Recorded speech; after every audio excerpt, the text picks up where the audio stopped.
Itu kalian semua pasti berhadapan dengan Jibril. Coba Jibril nurunkan semuanya apa hanya ayatul ahkam? Kalau saya ketemu kan aman.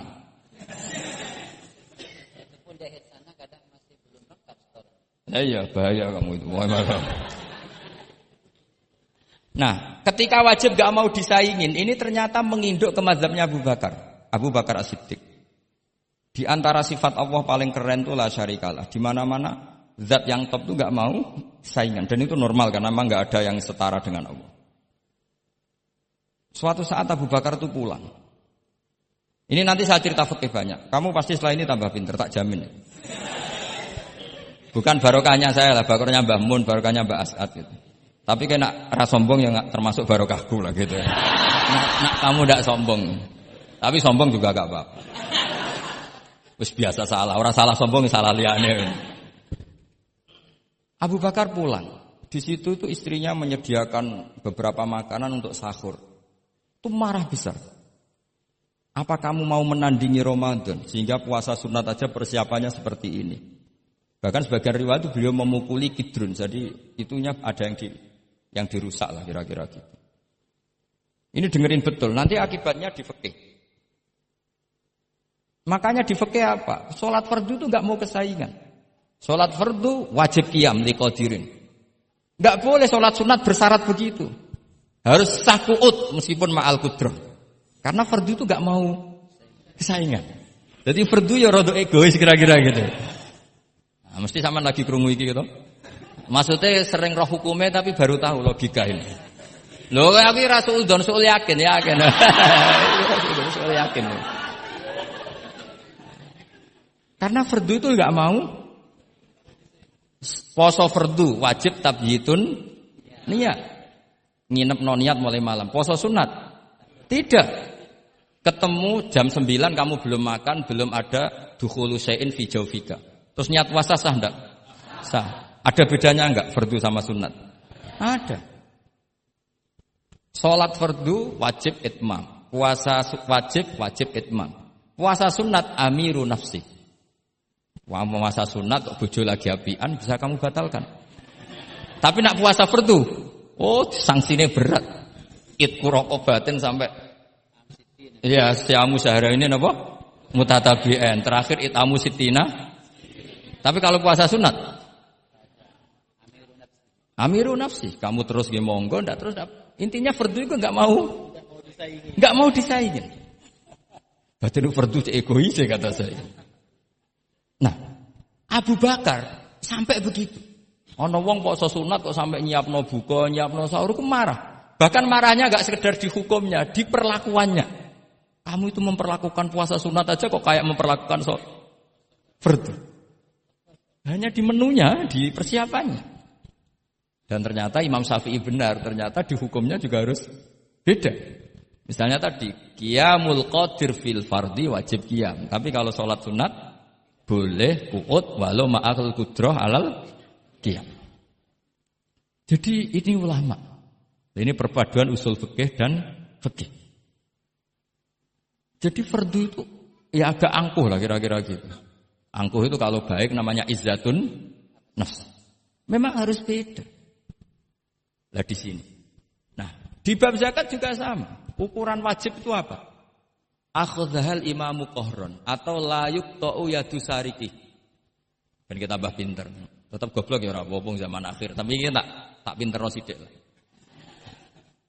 Ketika seseorang diputuskan wajib zakat, kok ndak mau zakat? Efek hukumnya apa? Akhadhal imamu qahron. Imam boleh ngambil paksa.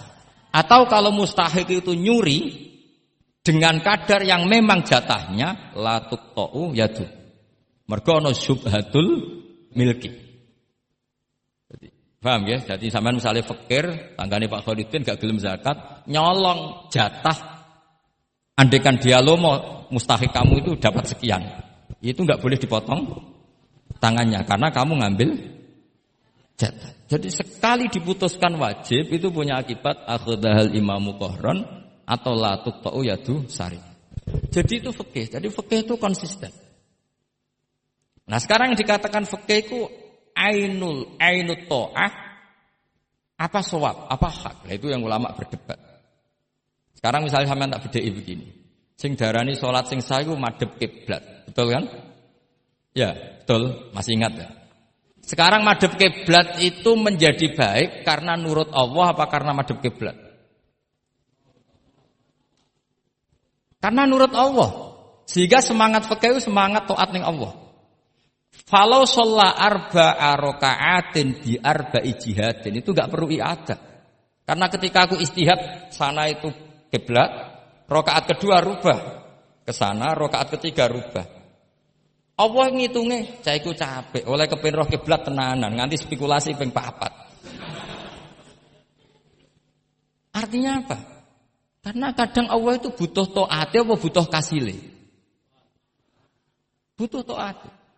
Nah, ini yang paling angel. Tapi di dalam banyak hal kaidah fikih itu al-ibrah bima fi nafsil amri. Kadang bima fi dzannil mukallaf wa bima fi nafsil amri. Kadang mu al-ibrah bima fi dzannil mukallaf la bima fi nafsil amri.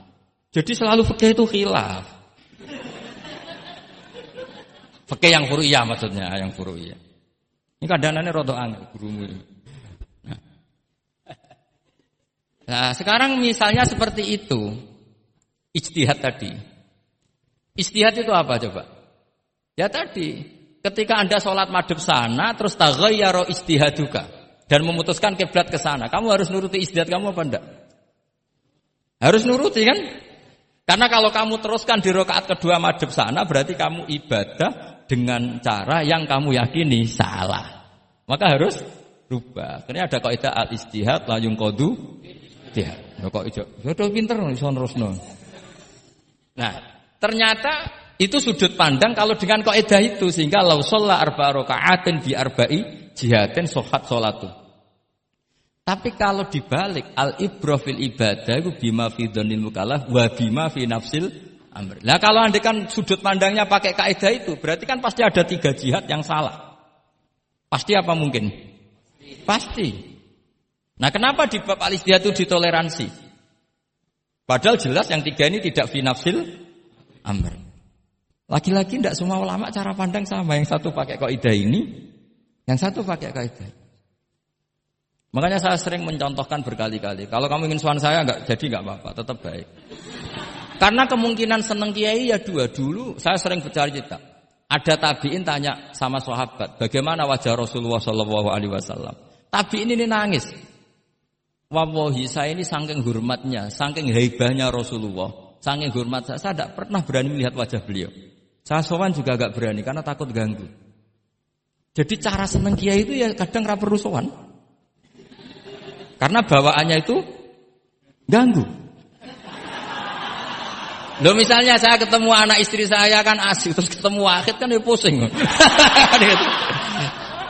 Jadi Allahu Akbar.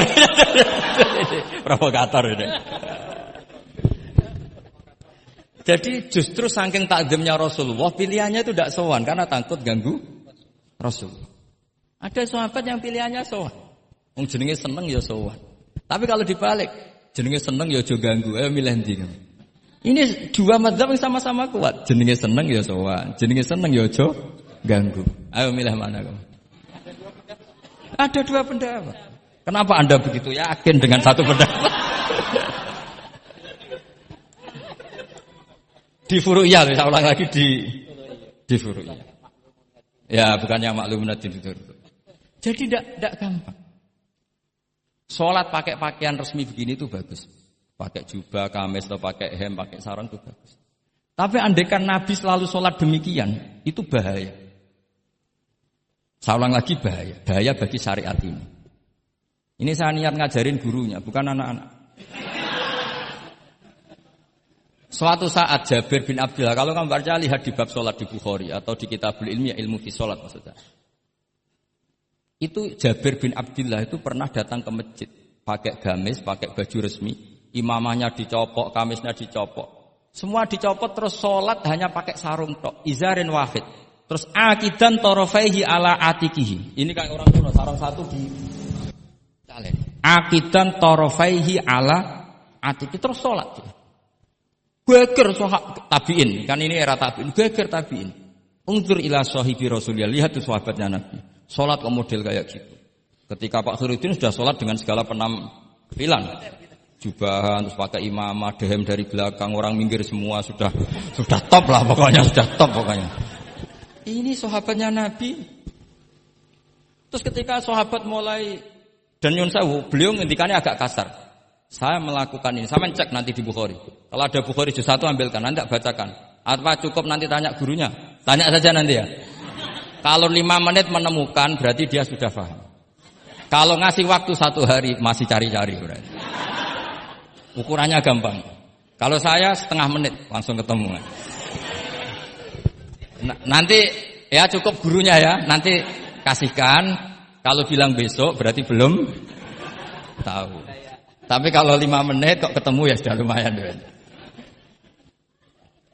Kata Jabir bin Abdullah, saya melakukan ini liyaroni al-ahmak misluk. Keras sekali. Saya melakukan ini supaya orang ahmak kayak kamu itu tahu.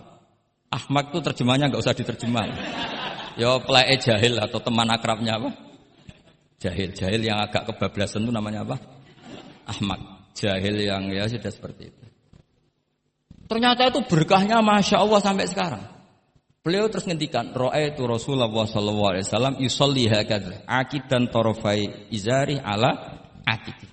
Andai kan itu enggak pernah dilakukan seorang sahabat yang bersaksi Rasulullah pernah melakukan itu, maka kita akan menganggap sholat jubahan resmi seperti itu menjadi syarat sah. Pakai hem seperti ini resmi menjadi syarat sah. Barokahnya itu diketahui, oh yang paling pokok itu satrul aurah, yaitu mabena surah warubah. Jadi tidak konsisten itu kadang penting untuk menjaga varian hukum. Loh, Nabi itu nggak pernah terawih. Andai kan Nabi terawih terus, maka akan dikira terawih itu wajib. Nah barokahnya nggak pernah terawih, itu kamu bisa nggak terawih kan gitu. Maksudnya ya boleh nggak terawih. Ya, kalau nanti pengurus mewajibkan, carikan takbir sulam taufik ijabu malam. Bisa masalah besar itu. Nggak. Ini cerita ilmu, nggak cerita perilaku, nggak. Ini cerita ilmu, nggak cerita apa? Perilaku. Jelas kan? Jadi kadang seperti itu penting. Contoh lagi, dan ini sering saya utarakan. Ketika Nabi Fathu Mekah, tofa ashabu jami'an, itu musyatan. Semua ketika tawaf itu jalan kaki. Tapi Nabi itu unik. Tofa Rasulullah wahdah rokiban. Nabi tawaf itu pakai kendaraan unta. Yang lainnya musyatan, semuanya masin. Jalan kaki. Tapi Nabi malah tofa rokiban. Padahal jelas kaidahnya al-ajru bi qadrit.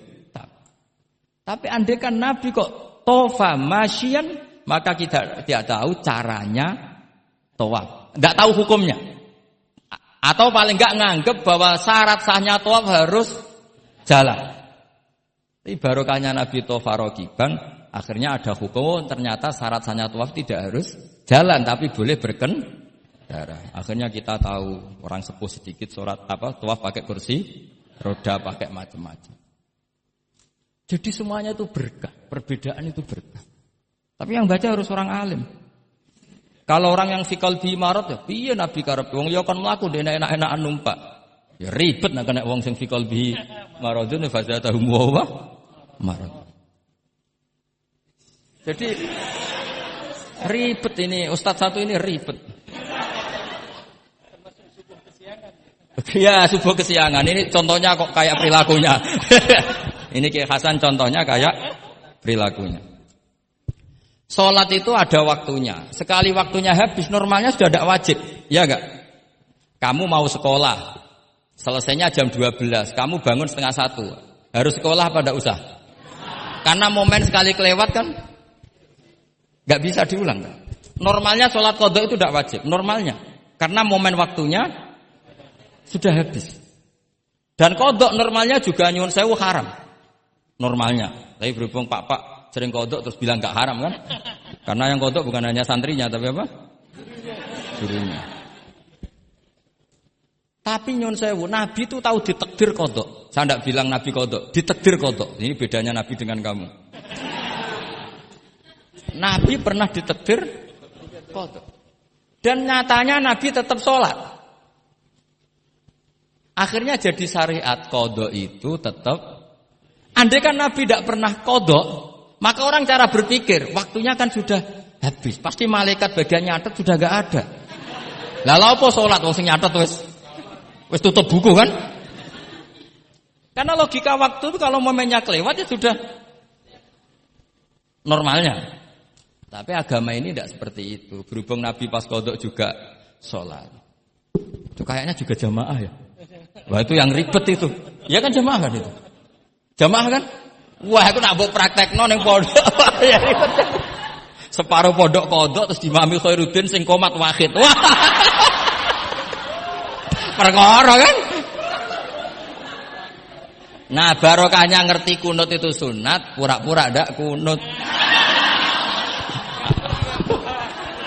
Akhirnya kayak orang baik kan, yaitu mau melakukan sholat duha. Ini, ya akhirnya guru saya sedang sholat duha. Itu husnudzon yang gioblok.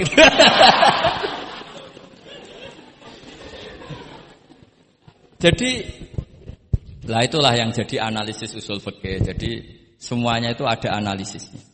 Saya ulang lagi semuanya itu ada. Yang jelas itu di antara pantangan Islam itu ijabu malam yajib dan tahrimu malam yahrum. Karena manis tahsana faqad syarra'a. Dan Allah itu enggak suka ada syariat tandingan itu enggak suka. Karena bahaya kalau semua orang istihsan bahaya. Saya pernah ini cerita nyata. Ada pengurus yayasan yatim piatu yang sehat. Saya ulang lagi yang sehat. Sehat yayasannya, sehat apa keuangannya, sehat perilakunya. Datang ke saya minta doa, minta nasihat. Normalnya kan saya puji, tapi saya dingin saja. Saya bilang yayasan yatim piatu itu bagus, tapi lebih bagus lagi kalau dibiarkan. Karena anak-anak yatim ini kan milik keluarga. Setelah bapaknya mati, biasanya mbahnya ngerawat, Pak D, Pak Leknya ngerawat. Nah, dengan kamu ambil ke yayasan itu, dia tercerabut dari keluarga. Satu, Anda jangan merasa perilaku Anda atau solusi Anda atau amal Anda lebih baik. Bisa saja kalau di keluarga lebih. Tak beri contoh, anak yatim di kampung saya ini gendut-gendut. Karena dulu Pak D, Pak Leknya, mbahnya tidak pati sayang, barokah yatim sayangnya berlipat. Terus kedua, barokahnya di rumah makannya bebas. Kalau di yayasan kan harus pakai jam. Mana seneng cah cilik makan di jam. Jadi biar, ya nah ini lagi-lagi khilaf. Yang setuju yayasan yatim, yang sehat loh, kalau kan yang nggak sehat memang kita tidak cocok. Yang sehat, bayangkan yang sehat. Itu saja ada masalah. Karena tadi anak ini kan bagus, makanya Mbah Mun pernah dawuh. Ya yayasan yatim piatu itu ya apik, tapi gak oleh bocah tercerabut sangka keluarga. Nah ini kalau kita mentasrek terus semua anak diambil terus gak tahu Pak D-nya siapa, mbahnya. Meskipun ditulis tapi kan enggak semudah itu. Ingat kalau hanya sekedar di catatan dokumen kan.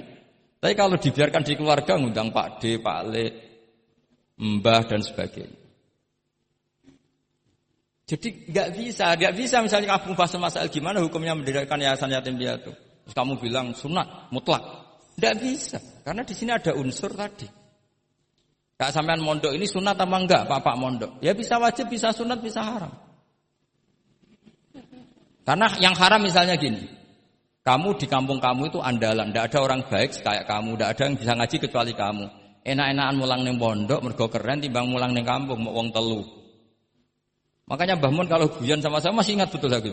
Jadi kiai yo latihan, aku tahu keliru kata Mbah. Tak pikir keliru apa? Anak prainan ditanya Mbah Mun, "Cung prainan kok ning pondok?" Mbah Mun sempat husnudzon kayak cah sregep, wong prainan kok ndak pulang. Ternyata, "Lho prainan kok ning pondok, Cung? Kok sregep temen?" "Mboten, Mbah, nate ngomah kan ngarit." Ternyata. Jadi husnudzon itu kadang gitu. Semenjak itu Mbah Mun kalau ada prainan, "Cung, mulai Cung ben kenal wong tuamu." Jadi malah dibalik. Iya kan kalau kelamaan ke pondok kan enggak roh asal-usul orang tua sehingga enggak punya empati, enggak punya kasihan kan. Orang tuanya berjibaku ngarit apalah kerja-kerja apa. Lah ya, artinya terus kamu enggak bisa. Semua santri yang perenan enggak pulang berarti santri baik. Sebetulnya enggak mesti juga. Santri takut ngarit kan gitu. Jadi namanya sudut pandang gitu. Jadi masalah-masalah furu'iyah itu enggak bisa enggak seperti itu. Nah, sehingga kita tahu di kitab Mahali atau di kitab beberapa kitab fikih mesti kaul awal, kaul sani, kaul salis dan sebagainya. Karena ini masalah sudut pandang. Wali nikah misalnya. Wali nikah itu kalau fasik sah apa enggak? Wali mujbir. Ada ulama yang mengatakan kalau wali mujbir fasik tetap sah jadi wali. Likamali syafaqatih, karena seorang wali ini pasti sangat sayang. Meskipun fasik dia orientasi tentang anaknya tetap bagus. Ada yang bilang enggak. Kalau fasik harus cabut hak walinya. Di mana-mana orang fasik sudah error. Jangan-jangan karena dia pemabuk atau karena dia tukang judi, pikirannya dapat menantu yang kaya meskipun tukang judi. Bahaya ini kalau diberi hak wilayah atau hak wali. Makanya saya ulama mengatakan sekali fasik dicabut. Nah, ya yang satu memandang umumnya orang tua meskipun fasik tetap likamalis. Tapi kata siapa di sosial itu mesti semua orang begitu apa tidak mesti? Tidak mesti. Makanya kaul sani mengatakan cabut saja. Li'annahu la yu'manu ayadu'aha inda fasikin mislih. Karena siapa yang bisa menjamin kalau dia tidak mengawinkan putrinya dengan orang fasik yang sejenis?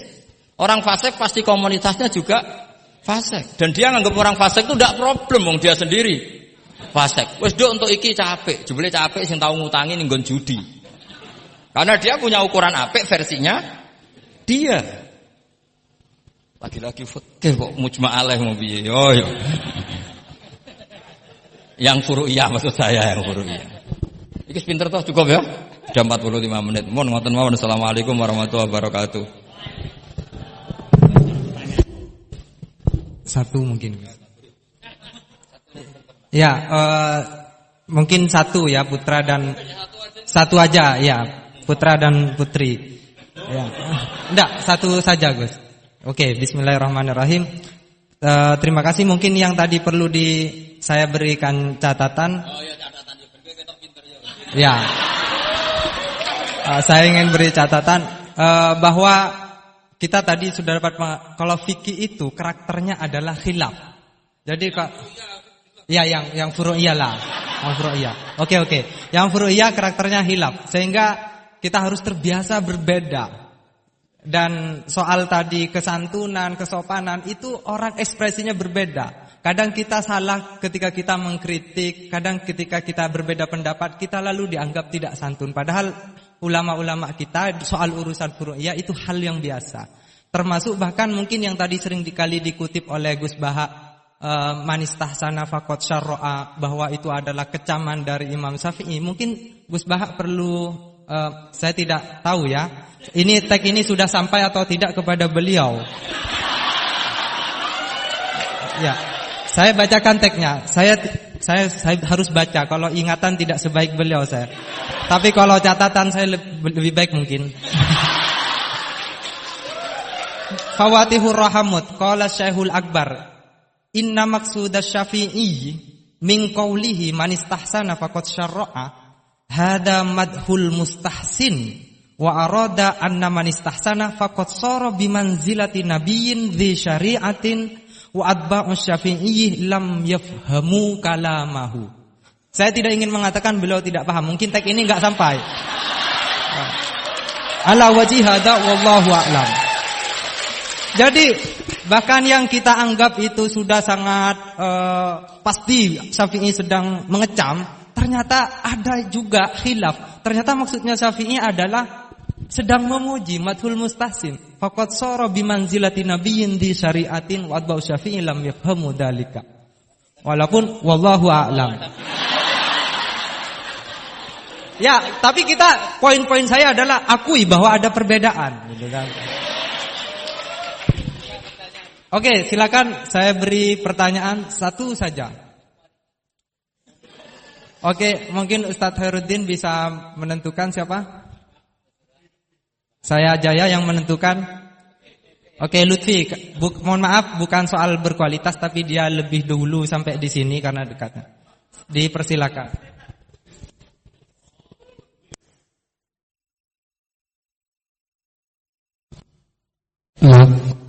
Assalamualaikum warahmatullahi wabarakatuh. Haji Ahmad Bahauddin Nur Salim atau yang lebih dikenal dengan Gus Baha yang saya takzimi, dan semua guru-guru saya yang saya hormati. Kita banyak mendengar tadi bahwa di dalam fikih, yaitu furu'iyah, itu sudah terbiasa terjadi khilaf di antara kalangan ulama. Ada satu redaksi yang bagi saya cukup ada satu yang menurut saya, di antaranya di dalam Bujairami al-Khatib.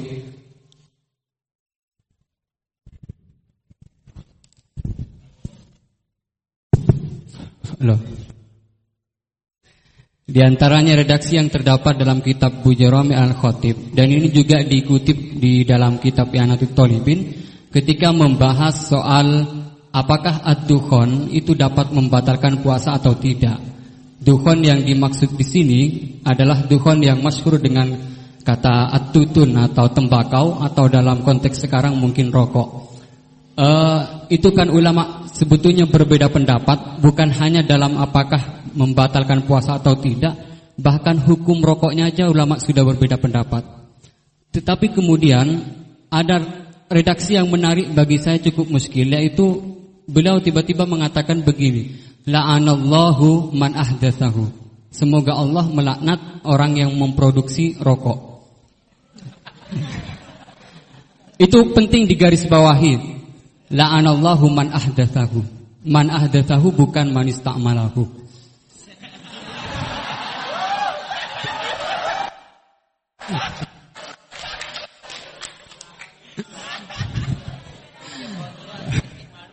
Ini cukup kriminal karena ngomongnya di dalam pesantren yang cukup itu menjadi di negara Indonesia. Kenapa ini ada laknat semacam ini? Karena katanya fa innahu minal bid'il qabihah. Tetapi maksud saya, kenapa ulama ini sampai melaknat padahal hukum rokok itu saja merupakan furu'iyah yang memang sudah sewajarnya terdapat khilaf. Sementara saya sebagai santri NU Tulen itu mengenal, memiliki ulama-ulama yang atau kiai-kiai yang luas, yang bukan hanya tidak mau mencaci maki apalagi sampai melaknat, bahkan mengkafirkan pun itu merupakan pantangan. Sehingga pertanyaannya ini unik, setelah saya cek juga ada dalam kitab Kasyifatus saja yang kita tahu itu pengarangnya orang Indonesia. Walaupun mungkin NU belum hadir pada saat itu. Jadi pertanyaan saya untuk redaksi ini, apakah dalam syariat Islam atau fikih utamanya itu memang ada pembenarnya, melaknat orang lain atau dalam tanda kutip mendoakan orang lain jelek? Mungkin hanya itu. Terima kasih. Assalamualaikum warahmatullahi wabarakatuh. Ini jam berapa?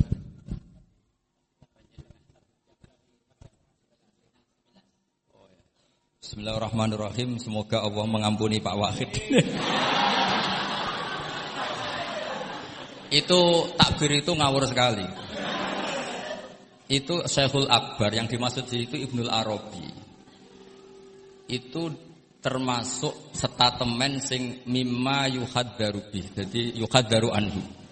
Termasuk fatwa-fatwa yang orang harus menghindari. Apalagi itu justifikasinya wa atba'u Syafi'i la yabamuna. Sampeyan lihat di semua kitab usul fikih itu masyhur tuh ibtalul istihsan. Termasuk di kitab Sayyidina Muhammad Syari'atu wa al-Khalid. Semua kitab usul fikih Imam Syafi'i menolak istihsan apa menganjurkan? Menolak. Sekarang keyakinan orang banyak Imam Syafi'i menolak, dengan satu orang Imam Syafi'i memuji. Jumhur versus wahid satu orang. Doakan ya semoga Allah memberi tobat. Loh, saya tuh tahu betul itu. Jadi itu kan seseorang satu, yaitu Ibnul Arabi, mengvonis ashabus Syafi'i la yafhamuna. Padahal di semua kutubus Syafi'i, jumhur memang mereka tahu kalau Imam Syafi'i itu menolak istihsan. Jadi itu jelas manis tahsana faqat syara'a itu kalimatu dzamin minhu, bukan kalimatu madhid. Itu jelas ya. Nah, yang menyangkut rokok tadi saya kan sudah mengulang. Kalau rokok dengan arti rokok itu kita ngikuti guru-guru kita, tidak pernah mengesahkan orang puasa yang rokok. Jadi ini bukan masalah furu'iyah. Karena tetap dianggap ain. Jadi ini saya sendiri secara pribadi dan kalian harus setuju karena anut guru-guru kita tidak akan mengesahkan orang puasa merokok. Karena dukhon itu termasuk ain.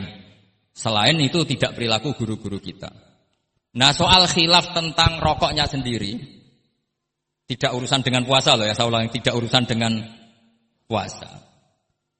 Itu karena memang tadi malam yadul kan al aslu fil asya al ibahah kan malam yadulat dalil ala tahrim. Jadi ya taruhannya halal dulu, tapi tidak urusan orang puasa. Saya ulang lagi loh, karena salah paham ruwet. Nah, kalau masalah laknat tadi, laknat itu ibaratun anil bukhdi. Jadi tidak laknat itu tidak harus yang orang itu harus kesampaian lah kira-kira. Jadi kalau sampean tanya hukumnya melaknat orang mukmin gimana? Jelas di Sulam Taufik laknul mukmin itu tidak boleh. Tapi manusia itu tidak cukup punya bahasa untuk mengekspresikan kebencian atau tidak suka. Kadang-kadang spontan terlontar kata apa? La'anahu. Jadi itu hal-hal yang bawaan sabkul lisan. Itu kan sama dengan orang Arab bilang la wawah. Karena nggak bisa dihindari. Makanya di bab tolak, dengerin ya bab apa? Ketika seorang suami marah sama istri terus bilang gini, lasti bizaujati, kamu itu tidak istri saya. Itu tidak dimasukkan sharihut tolak, tapi masih dimasukkan kinayatut tolak. Karena maksudnya lelaki ketika sadar tadi, kamu seperti ini tidak seharusnya. Seakan-akan perilaku kamu tidak perilaku seorang istri. Sehingga itu tidak dimasukkan sharihut tolak, tapi dimasukkan padahal kalimatnya jelas, kamu tidak istri saya. Tapi itu kan bawaan emosi. Itu kan seperti kiai baru duka, ora santriku nak sing penggaweane kodok. Nah, sekali-kali kiai ini takut. Terus kula santrine tiyang lintu, yo ora ngawur ae. Karena yo ora trimo nak santrine dipek wong liya kan gitu. Pasti juga gak terima kan kalau diakui orang lain. Sama ketika kamu marah sama istri kamu cantik, lasti bizaujati. Terus bojomu takok, berarti aku bojone wong. Lho aja ngawur. Kan Yeman juga kan? Eman kan? Jadi makanya di semua hukum itu selalu kalau masalah ungkapan kalimat itu kira-kira yang mirip la yu'akhidukum wa billaghwi fi aimanikum. Karena bawaan kalimat spontan itu pasti ada. Makanya dulu ada sahabat yang nyuwun sewu Nabi ngendikan papa gitu, terus agak terganggu itu. Padahal Nabi ngendikannya ya spontan, tapi tidak sampai laknatullah. Akhirnya Nabi, "Ya kamu enggak usah susah. Fa'ayul muslimina adaituhu aw sababtuhu aw syatamtuhu wa laysa dzalika ahlan wa laysa ahlan lidzalik apa fat'al dzalika kafaratau wa zakatau wa ajr." Jadi apa ya, bawaan spontan itu pasti ada. Ya saya ulang lagi ya, ini yang kembali ke takbir tadi. Itu bahaya betul tuh. Jadi Ibnul Arabi itu termasuk tulisan-tulisannya mimma yuhadzaru anhu. Ya, pernah dengar toh? Lah yang dimaksud Syekhul Akbar itu kan Ibnul Arabi kan? Loh, saya sangat tahu. Jadi ukurannya itu jumhur. Semua ulama Syafi'iyah, semua al-usuliyun itu mesti menceritakan apa? Imam Syafi'i tidak percaya atau tidak setuju ada istihsan. Masa orang banyak ini kamu salahkan demi statement orang satu. Idza ikhtalafal jumhur wal fardu quddima jawab. Ya, semoga ini tobat. Enggak ya, enggak apa-apa. Tapi memang bagus lah. Artinya dia mengungkapkan takbir itu sudah bagus. Lumayan lah, cara ukuran itu. Tapi ya musuhnya jangan saya tetap.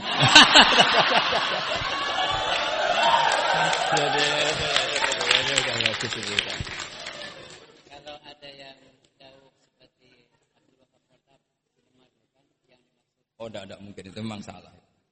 Jadi cari saja di ya ibtalul istihsan.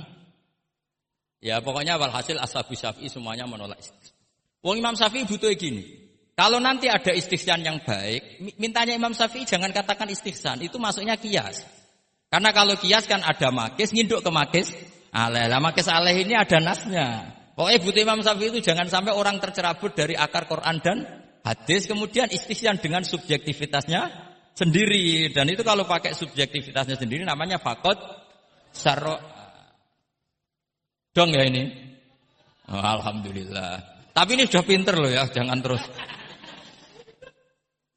Ya, jadi ini menghormati Jumatan yang jelas. Ini sudah 2 kali sudah cukup tuh sudah pinter. Iya sudah. Loh, provokator. Nggih wonten ditutup Al-Fatihah.